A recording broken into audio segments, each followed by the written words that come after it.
आज हम पढ़ेंगे क्लास 8 फर्स्ट चैप्टर है कब, कहाँ और कैसे।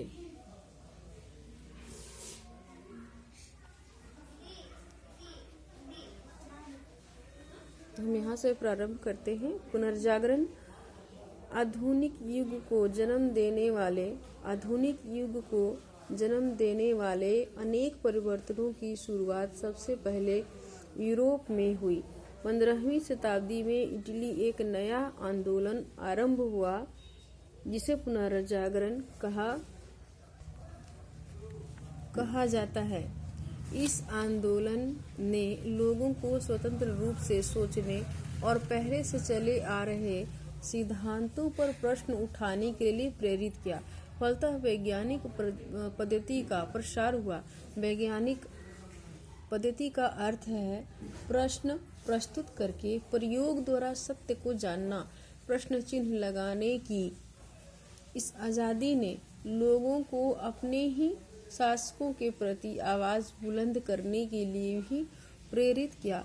धार्मिक क्षेत्र में भी लोग अंधविश्वास पर आधारित आपत्तिजनक प्रयासों के खिलाफ आवाज़ उठाने लगे। व्यापार संबंधी और अन्य संपर्कों के जरिए इस दृष्टिकोण का धीरे धीरे दुनिया के अन्य भागों में भी विस्तार हुआ। खोज यात्राएं सीमित मान्यताओं की सच्चाई जानने के साथ साथ इस वक्त नई चीज़ों को खोजने के भी प्रयास किए गए। इसी समय अपने इलाके से बाहर की दुनिया के बारे में जानने का भी प्रचलन हुआ। इसके अंतर्गत यूरोप के नाविकों और नौचालकों ने दुनिया के अन्य देशों तक पहुंचने के प्रयास शुरू किए। इसके अंतर्गत यूरोप के नाविकों और नौचालकों ने दुनिया के अन्य देशों तक पहुंचने के प्रयास शुरू किए। एशिया और अमेरिका के देशों तक पहुंचने के लिए समुद्री मार्गों की खोज भी इन्हीं प्रयासों का परिणाम थी। इन प्रयासों से यूरोप के लोग कुछ ऐसे देशों तक भी पहुंच पाए जिनके बारे में उन्हें और दुनिया के बहुत सारे लोगों को कोई जानकारी नहीं थी।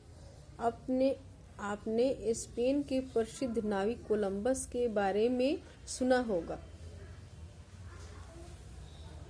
जिसने इसी समय 1492 ईस्वी में अमेरिका महाद्वीप की खोज की। पुर्तगाल के नाविक वास्को डी गामा के बारे में भी आपने सुना होगा कि उसने 1498 ईस्वी में यूरोप से भारत तक के समुद्री मार्ग की खोज की थी। इसके बारे में विशेष रूप से इकाई 2 में पढ़ेंगे। नए मार्गों और यह है वास्को डी गामा का पिक्चर। पुर्तगालियों द्वारा समुद्री रास्ते की खोज। भूभागों की खोज का एक परिणाम यह हुआ कि यूरोप के देशों का इन नए देशों के साथ व्यापारिक संबंध स्थापित हुआ।